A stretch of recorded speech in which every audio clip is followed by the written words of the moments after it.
অনেকে আমার কাছে বলেন যে হুজুর মাথার চুল পড়ে যাচ্ছে, সমাধান বুঝতেছি না। একটা ওজিফা দিয়ে দিচ্ছি, যাদের চুলের সমস্যা, চুল পড়ছে, ছোট্ট একটা ওজিফা দিচ্ছি হাদিস শরীফ থেকে। আমার নবী বলেন যে যদি কারো চুল পড়ে যায়, আল্লাহু ইয়া বারিহু 113 বার আর একবার দুরূদ শরীফ। সুবহানাল্লাহ। অনেকের আছে না চুল পড়ে যায়, সরিষার তেল, কি তেল? সরিষার তেল। সরিষার তেলের মধ্যে 313 বার ইয়া আল্লাহু ইয়া বারিহু, ইয়া আল্লাহু ইয়া বারিহু, 313 বার পড়ে ফু দিবেন, তারপর একবার দুরূদ শরীফ পড়ে ফু দিবেন। এই তেল 41 দিন লাগান, ইনশাআল্লাহ আপনার চুল পড়া বন্ধ হয়ে যাবে। আরো জোরে।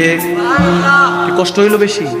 একটা আমল দিয়ে দিলাম, মাঝে মাঝে করার চেষ্টা করবেন। কিছু কিছু আমল আছে যেগুলো করলে, যেমন ঘর থেকে যখন বেরোবেন 10 বার ইস্তেগফার করবেন। কয়বার? আস্তাগফিরুল্লাহ। কয়বার? আওয়াজ দেন। কয়বার? 10 বার। 10 বার ইস্তেগফার করবেন, হাতের কোষ নেবেন, 10 বার ইস্তেগফার করবেন। পড়ার পর হাদিসে শরীফে এসেছে একবার দুরূদ শরীফ পড়ে ফু দিয়ে পুরো শরীরের মধ্যে মেখে নেবেন। যত রকমের বালা মুসিবত আছে সবকিছু থেকে হেফাজত করবে কে? আমার নবী বলেন ইস্তেগফার, আস্তাগফিরুল্লাহ, এটা জান্নাতের একটা দরজা, বান্দার প্রোটেকশনের জন্য আল্লাহ দিয়ে দিয়েছেন। আরো জোরে, আরো জোরে। আর যদি কোনো কাজ চান, যে একটা কাজ আমার করতে চাচ্ছি, যে কাজটা যাতে হয়ে যায়, তাহলে বেশি বেশি ইস্তেগফার এবং দুরূদ শরীফ পড়বেন। সুবহানাল্লাহ বলেন।